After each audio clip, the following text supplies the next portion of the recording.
Imagine facing a medical emergency, maybe a serious diagnosis that needs really expensive treatment, and you think you're covered.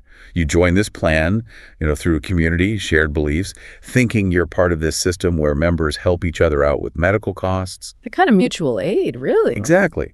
But then the hospital bills start rolling in, and instead of getting paid, they just pile up. Suddenly you're getting calls from debt collectors, your credit's tanking, you're facing, financial ruin. And at the same time, according to some pretty detailed investigations you sent us, the people running some of these very organizations were allegedly siphoning off millions, buying private airlines, banks. It's a stark contrast, isn't it? The ideal of community support versus this much harsher reality that some people apparently faced. The source material really shines a light on that. It really does.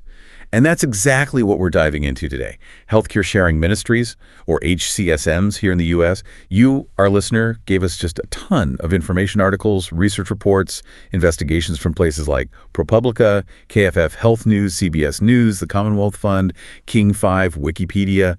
A lot to unpack. Yeah, quite a stack. So our mission here is really to get into these sources. We want to understand, okay, what exactly are HCSMs? Where did they come from? How did they grow? How do they actually work day to day? And crucially, how are they different from regular health insurance? And the risks involved too, right? That seems huge. Absolutely. The risks, the regulatory side of things, or maybe the lack thereof, and we need to look at real member experiences, the good and the bad, plus those serious allegations of, financial mismanagement in some cases. We want to pull out the key insights from everything you sent to give you a really solid picture. Okay, let's start right at the beginning.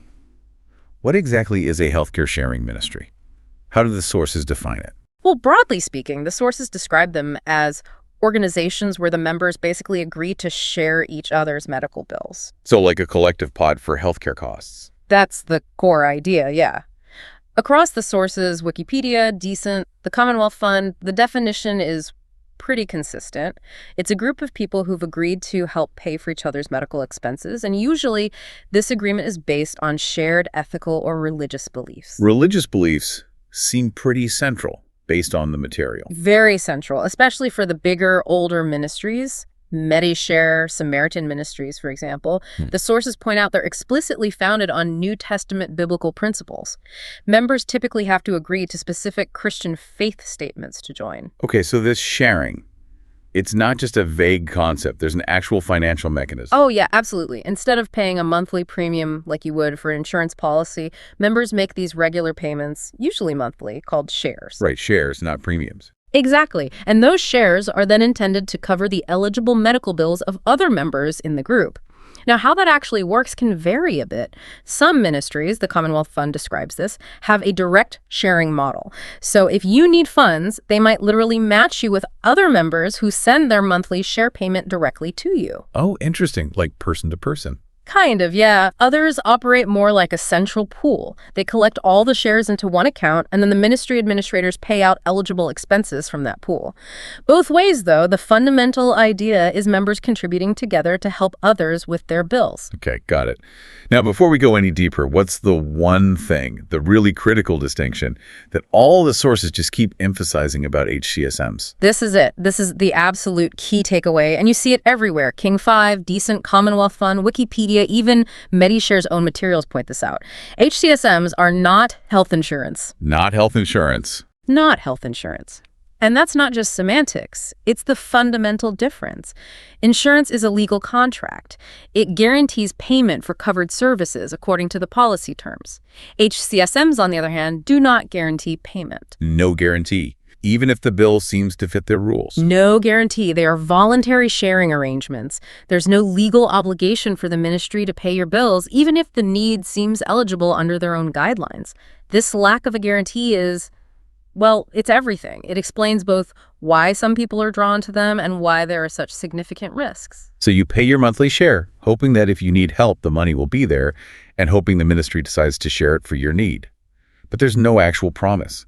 That feels worlds apart from an insurance contract. It is worlds apart. And anyone even thinking about an HCSM needs to have that difference crystal clear in their mind from the start. Okay, let's rewind a bit. How did these ministries even come about? This idea of pooling resources isn't exactly brand new, is it? No, not at all. The sources, like Wikipedia and ProPublica, trace the roots back, way back actually, to the early 1900s. You had communities like the Amish and Mennonites, right? Strong traditions of mutual aid.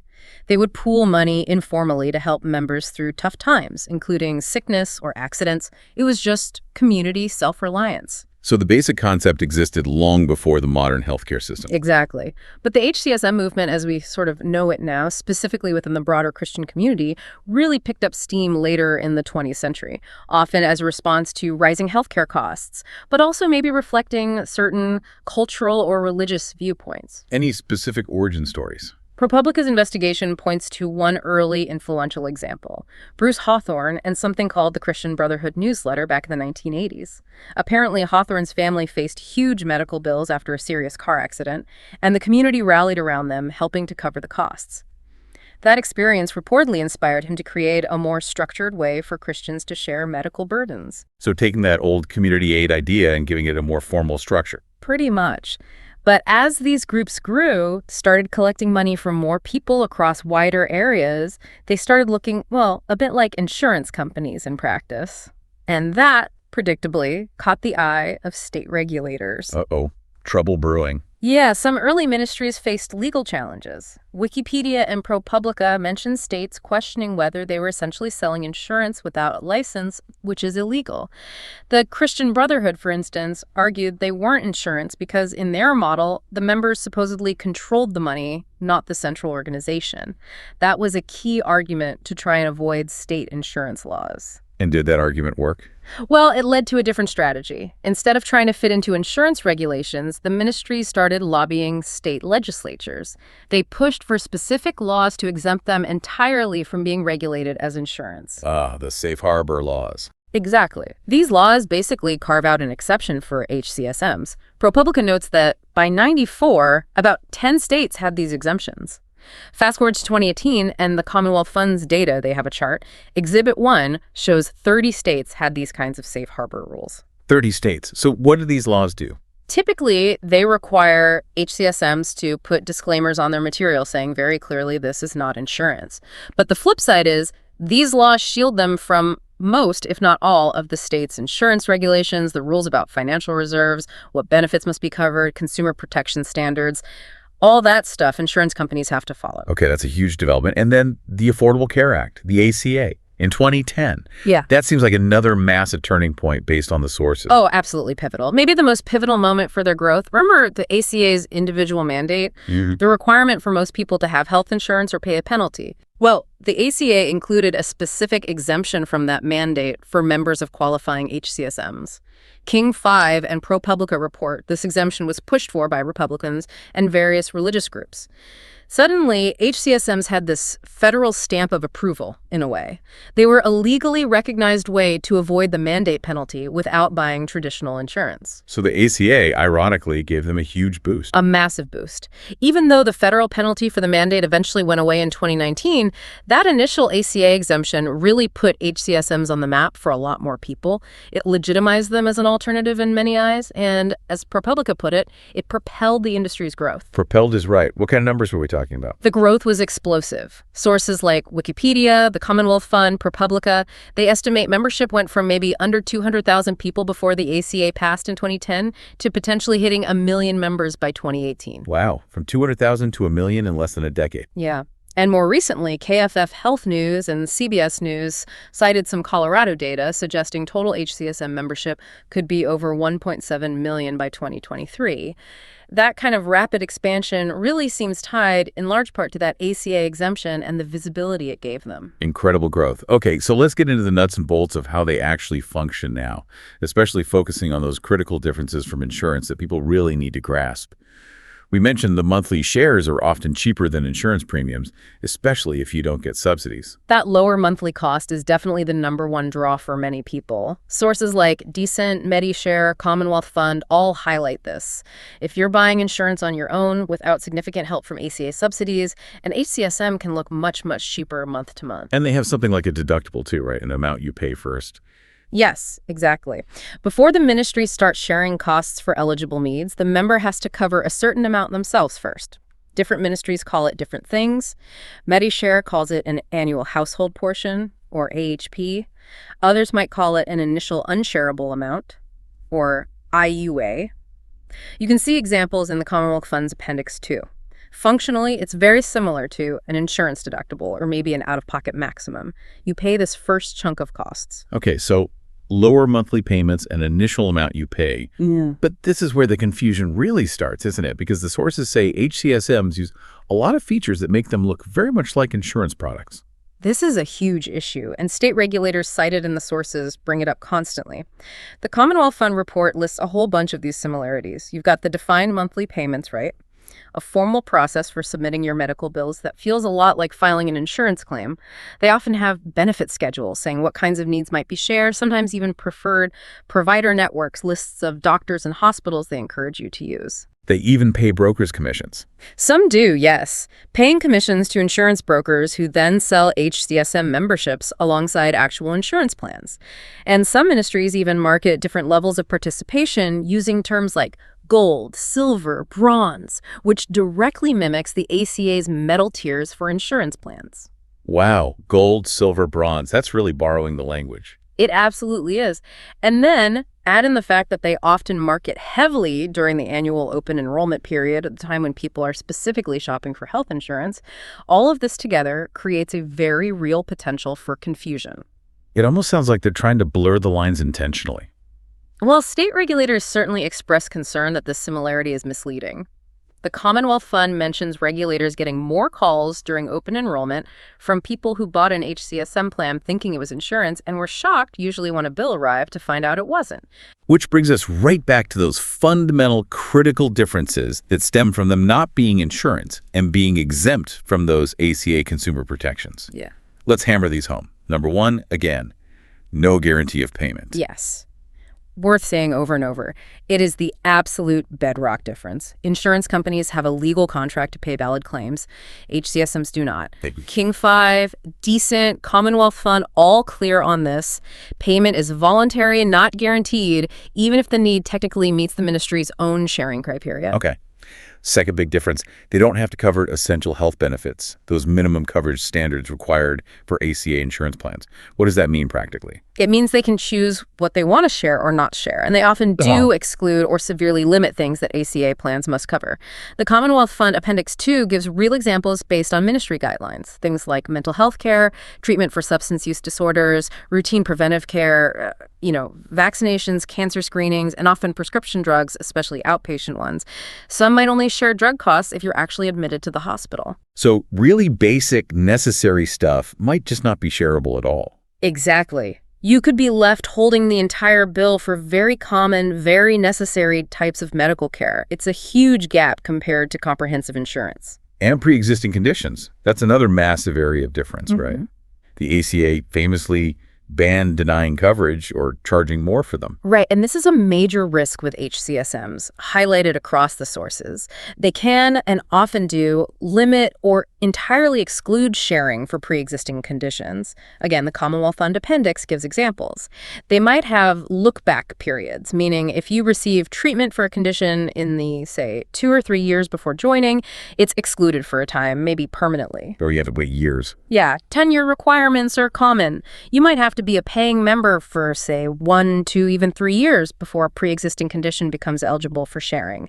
And even then, it might only be partially shareable, maybe with a lower annual cap just for that condition. Are there specific conditions they call out? Sources mention examples like type 1 diabetes sometimes being excluded, or specific limitations for tobacco users over 50 if they develop certain heart conditions or cancers.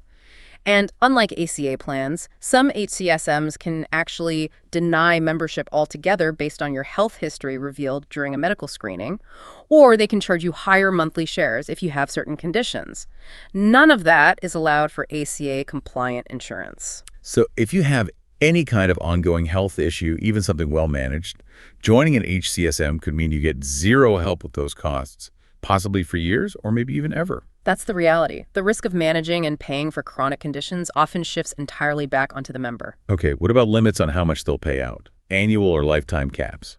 The ACA banned those for essential benefits and insurance plans. Correct. But HCSMs are not banned from using them. They can place annual limits on sharing, or more commonly, lifetime caps on the total amount they will ever share for a member's medical bills. What kind of limits are typical? The Commonwealth Fund Appendix 2 gives examples. A $1 million lifetime cap per member seems fairly common in some ministries' guidelines, but sources also detail limits on specific services, like maybe only 20 therapy visits per year, or a maximum dollar amount for maternity care, sometimes even limits per illness or incident. And $1 million sounds like a lot, but It does, but as the Decent and Commonwealth Fund sources point out, a single catastrophic event, a terrible accident requiring multiple surgeries and long rehab, a really complex cancer diagnosis needing specialized treatment, a premature baby needing months in the NICU, those situations can unfortunately blow past a $1 million limit surprisingly quickly. You could be left personally liable for hundreds of thousands, even millions more. that's terrifying. That's a level of financial risk that ACA insurance is designed to prevent. Exactly. It's a risk that simply doesn't exist for essential health benefits covered by compliant insurance plans. Beyond coverage and money, there are also differences in just who can join and what's expected of members, right? Yeah, absolutely. Membership isn't typically open to just anyone like insurance generally is. Sources like Wikipedia, Decent, King 5 note you usually have to attest to sharing the ministry's specific religious or ethical beliefs. For the big Christian ministries like Medi-Share or Samaritan, this means signing a statement of faith, agreeing to live by certain biblical principles, often including things like abstaining from tobacco, illegal drugs, maybe limits on alcohol, specific views on marriage and sexuality. And some might screen for health. Some might, yes. Wikipedia mentions that some HCSMs may require applicants to be in generally good health to even be accepted for membership. And this point from the KFF Health News CBS News piece really stood out to me. Some HCSMs apparently require members to ask for charity care or discounts from doctors and hospitals before they even submit the bill to the ministry for sharing. Yes, that was a fascinating detail. The article quotes an HCSM executive explaining this. They framed it as members needing to be good stewards of the shared money. The comparison made was something like asking for help from a soup kitchen before asking the ministry to share. Wow. So the ministry isn't the first resort. It's almost the last resort after you've tried to get free care. That seems to be the philosophy behind that requirement in some cases. It really underscores that this isn't insurance, where the plan pays first according to the contract. It reinforces the idea that the primary responsibility for the bill lies with the member, and the ministry is there to help share what couldn't be covered through other means, including charity. It really flips the expectation compared to insurance. It really does. Okay, one more distinction. Nonprofit versus for-profit. Most HCSMs are nonprofits, while most insurance companies are for-profit. Medishare, for example, highlights this, suggesting their focus is on members, not profits. That's the argument they present, yes. Being nonprofit means, in theory, there are no shareholders demanding profits, so more money should go towards the mission of sharing bills. However, and this is a big however based on the sources, the nonprofit status doesn't automatically prevent potential problems, especially when you have limited regulatory oversight. As the investigations we'll discuss later seem to suggest, allegations of financial mismanagement can still arise. Which leads us perfectly into the next big area. The risks and the really tricky regulatory landscape these ministries operate in. We keep mentioning consumer confusion, but it seems like it's worth stressing just how big a problem this is. And it's probably the most widespread risk, potentially affecting, well, millions of people now, given the enrollment numbers. You've got these plans that look and feel like insurance in some ways. They cost less per month. They're marketed heavily, sometimes by insurance brokers. It's just a recipe for misunderstanding. And regulators see this firsthand. Constantly. The Commonwealth Fund report is full of quotes from state insurance regulators expressing deep concern about this. They say consumers frequently buy HCSM memberships thinking they've bought real insurance, and they only find out the truth when something bad happens, they get sick, they have an accident, and the bills don't get paid as expected. And trying to oversee these groups is tough for the regulators. Incredibly tough. The Commonwealth Fund piece lays out the challenges. One huge problem is just a basic lack of data. Regulators often have no idea how many people in their state are enrolled in HCSMs or how the ministries are actually operating financially. They don't get the detailed reporting that insurance companies have to submit. So they're flying blind to some extent. To a large extent, yeah. They often only find out about problems when consumers complain, and many consumers might not even know who to complain to since it's not technically insurance. Plus, state insurance departments often have limited staff and budgets, and they face political headwinds if they try to crack down on organizations that state law has specifically exempted. And there's another concern mentioned that HCSMs might actually be harming the traditional insurance market. Yeah, this is the worry about market segmentation, which the Commonwealth Fund report discusses. The thinking goes like this. Because HCSMs can offer lower monthly costs, partly by covering less and excluding sicker people, they might attract a disproportionate number of younger, healthier individuals away from the ACA marketplace, especially people who don't qualify for subsidies and face the full premium costs. So the healthy people leave the ACA pool. If enough healthy people leave the regulated ACA market, the pool of people left behind becomes, on average, smaller and sicker. And that drives up costs for everyone remaining in the ACA plans, leading to higher premiums, maybe fewer insurance companies willing to offer plans. It potentially makes comprehensive insurance less affordable and accessible, especially for people with pre-existing conditions who rely on those ACA protections. The report specifically mentioned Alaska as a state where HCSM enrollment is thought to be pretty significant compared to the size of their individual insurance market. So even if regulators do see problems, like misleading marketing or failure to pay, those safe harbor laws really tie their hands. Often, yes. That's another key point from the Commonwealth Fund. In states with these exemptions, regulators usually can't take action just because a ministry didn't share a member's bill. That's generally allowed under the exemption. To step in, they typically have to prove something more specific, like deceptive marketing, proving the ministry explicitly misrepresented itself as insurance, or outright financial fraud. And sometimes the laws get even weaker. The sources mention cases where, after regulators did try to increase oversight or take enforcement action, the state legislature actually responded by strengthening the HCSM exemptions, making it even harder for regulators to intervene in the future. Okay, let's look at some specific examples of regulatory actions the sources mentioned, just reporting what they found. Washington State seems active. King 5 reported the insurance commissioner there fined OneShare Health $150,000 back in 2021. What was the allegation? They alleged OneShare was, quote, selling insurance illegally. OneShare didn't admit wrongdoing, but settled the case, according to King 5, agreeing to stop enrolling new members in Washington to avoid a legal fight. And King 5 mentioned actions against other HCSMs in Washington, too. Yeah, they listed several others the Washington Office of the Insurance Commissioner, OIC, had targeted, including Alira Trinity, that name comes up a lot, Makina Health, Alliance for Shared Health, Liberty Health Share, Zion Health, a product from Christian Care Ministries called Medishare, and Unite Health Share Ministries. The common thread in many of these actions, according to King 5, seem to be allegations of deceptive marketing or operating beyond what the state's HCSM exemption allowed. California also took action against Alira and Trinity, right? Yes, the California Department of Insurance issued a cease and desist order against them. Wikipedia mentions this and cites a New York Times investigation suggesting that a very high percentage of the money members paid in was allegedly kept by the founders, not used for sharing medical bills. Massachusetts did something different. Yeah, according to a Boston Globe piece cited by Wikipedia, Massachusetts prohibited licensed insurance brokers from selling HCSM memberships. The idea was to prevent brokers from misleading consumers into thinking they were buying actual insurance. And Colorado, the KFF-CBS News piece highlighted them. Right. That article noted that Colorado regulators get regular complaints from HCSM members, and it made the striking point that roughly 1 out of every 4 people in Colorado buying health coverage on their own outside of employer plans is actually enrolled in a sharing ministry. That shows just how significant their market presence is there. And looking back, Wikipedia mentioned earlier actions, too. Yeah, Kentucky apparently issued a restraining order against Medi-Share way back in 2002, alleging it was unauthorized insurance. Oklahoma had a dispute with Medishare around 2007 over marketing, which was resolved when Medishare reportedly changed its approach to avoid looking like it was selling insurance. So these regulatory clashes over marketing and whether HCSMs are acting like insurers, they've been happening for a long time in different states. Okay, those regulatory actions give us a sense of the systemic issues. But honestly, the things that really hit home are the personal stories, the experiences of individuals who are relying on these ministries.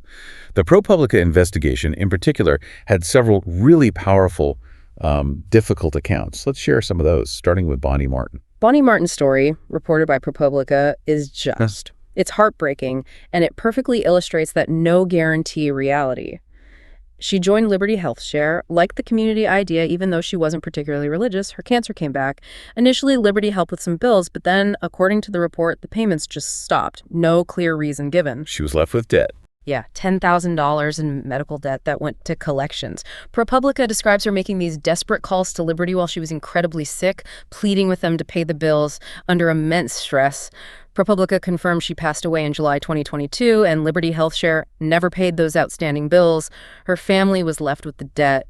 It's just a devastating example of needing care, thinking you're covered, and then being left completely adrift with crushing debt at the worst possible time. Just awful.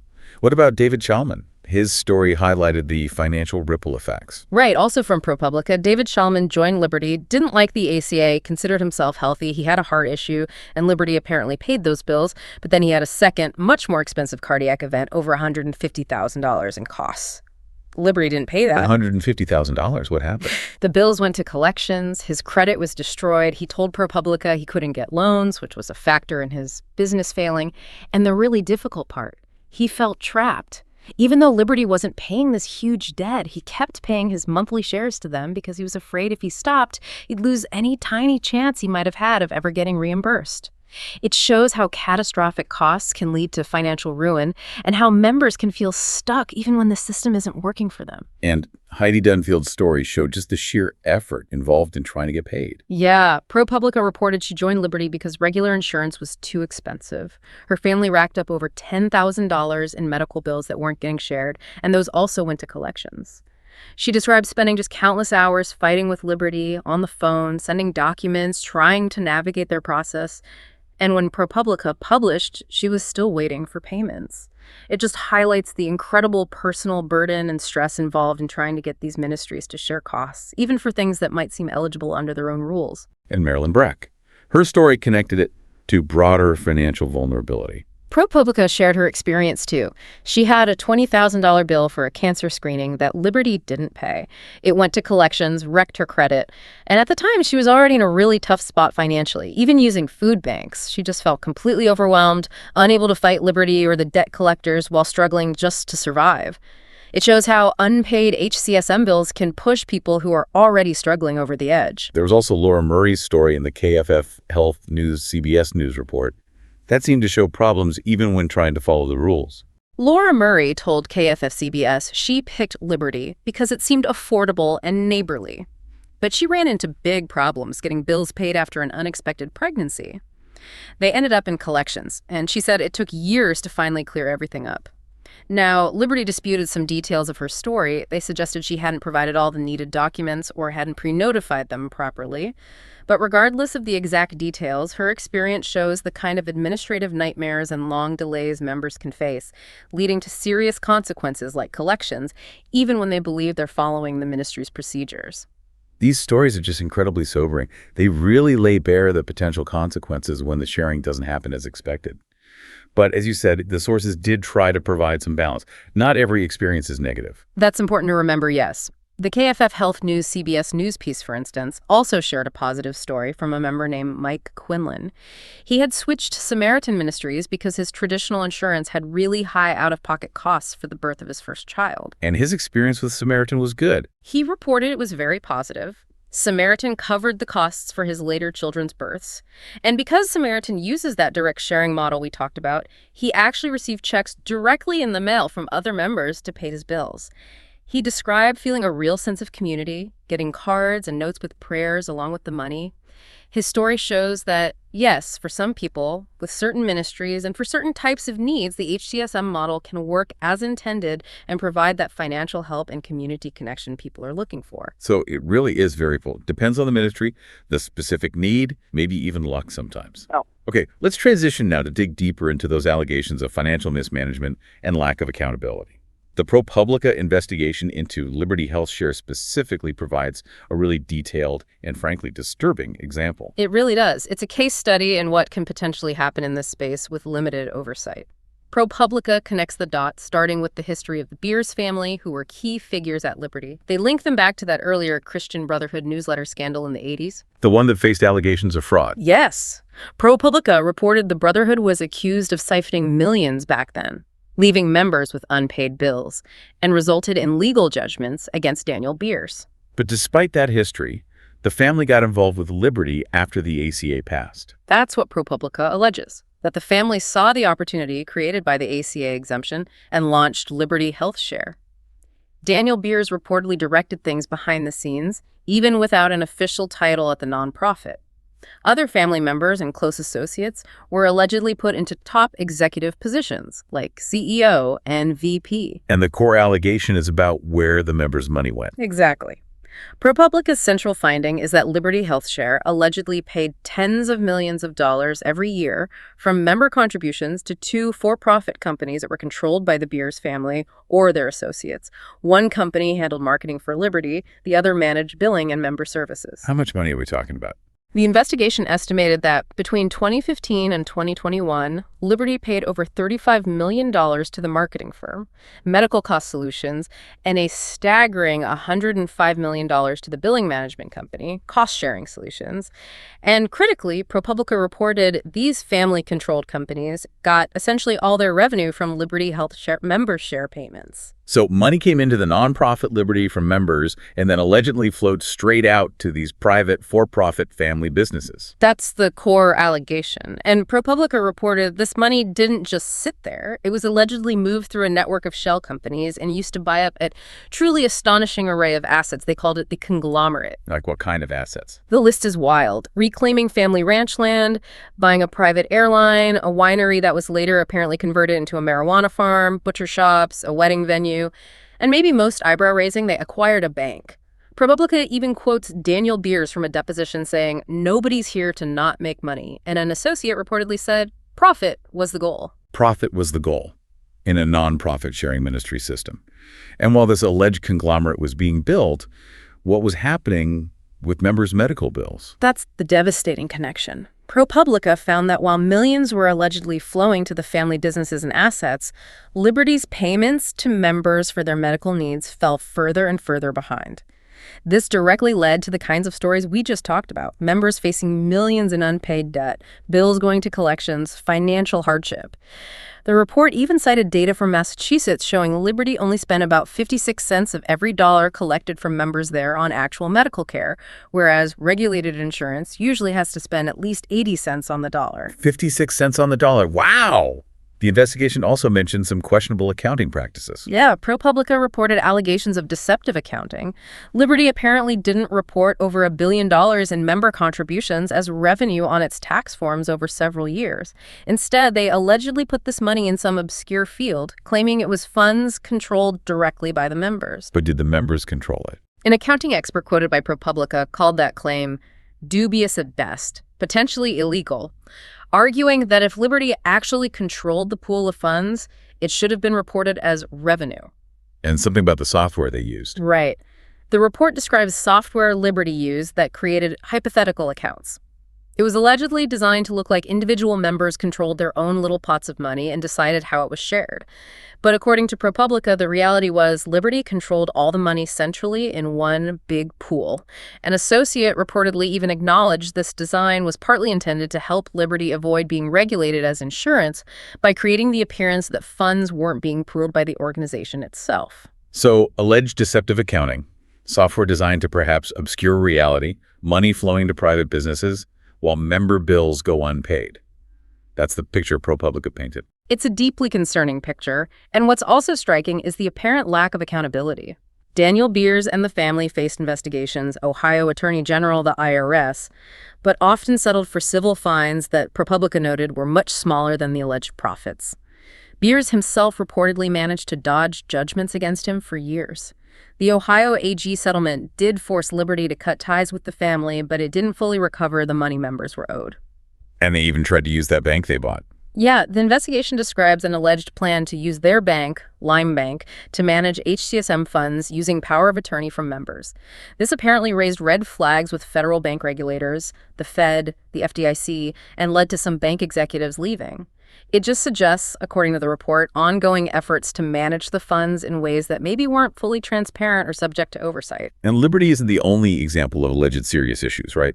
The source is mentioned in another base. Correct. Both Wikipedia and ProPublica mention another ministry called Medical Cost Sharing, Inc. Its founders were actually convicted of wire fraud.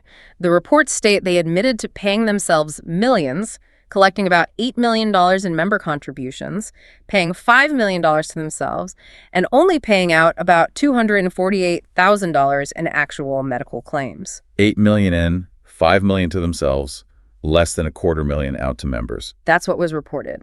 These examples, the detailed Liberty investigation and the medical cost-sharing conviction, they really underscore the potential risks when you have organizations handling large sums of money intended for healthcare, but operating largely outside the standard financial oversight and consumer protection rules that apply to insurance. Okay, so given everything we've discussed, the lack of guarantees, the coverage gaps, the regulatory challenges, these incredibly disturbing stories and allegations of financial issues, why on earth do people still choose healthcare sharing ministries?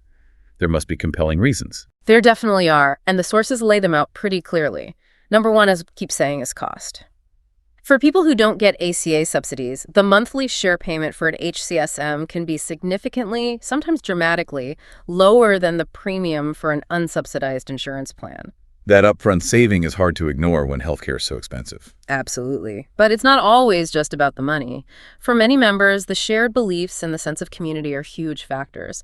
Ministries like Medi-Share and Samaritan emphasize this, the idea of being part of a group that shares your core values, the prayer support members offer each other. For people whose faith is really central to their identity, joining a healthcare arrangement that aligns with that faith feels right. Feels like true mutual aid. And some people specifically want to avoid funding certain things. Yes, that comes up too. King 5 mentioned that some choose HCSM specifically because they don't want their money going towards procedures they object to on religious or moral grounds, like abortions, which faith-based ministries typically exclude from sharing. And then there's just general frustration with the alternative traditional insurance. That's definitely a theme. You hear it in the anecdotes, and the market analysis suggests it too.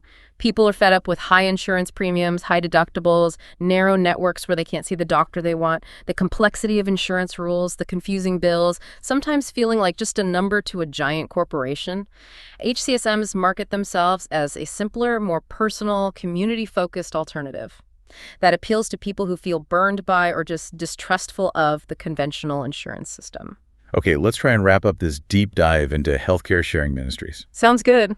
So to summarize what we've gleaned from the sources you provided, healthcare sharing ministries are built on this idea of voluntary belief-based agreements.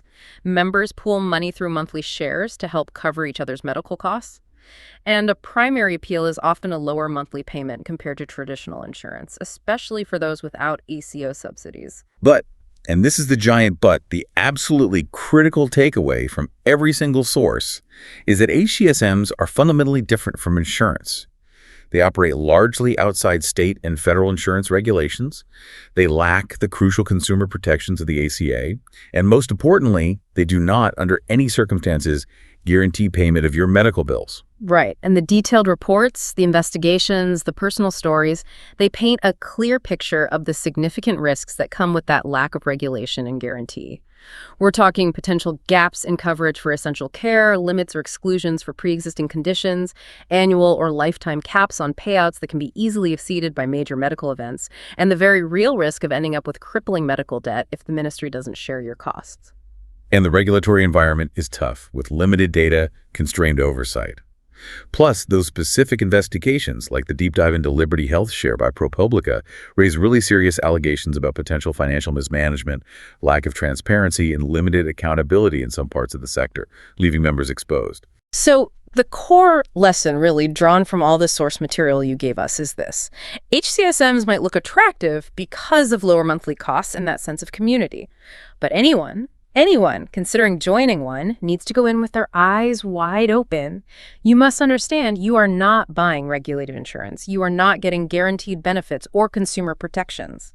Due diligence is absolutely essential. Crucial. You have to really dig into the specific ministry you're considering.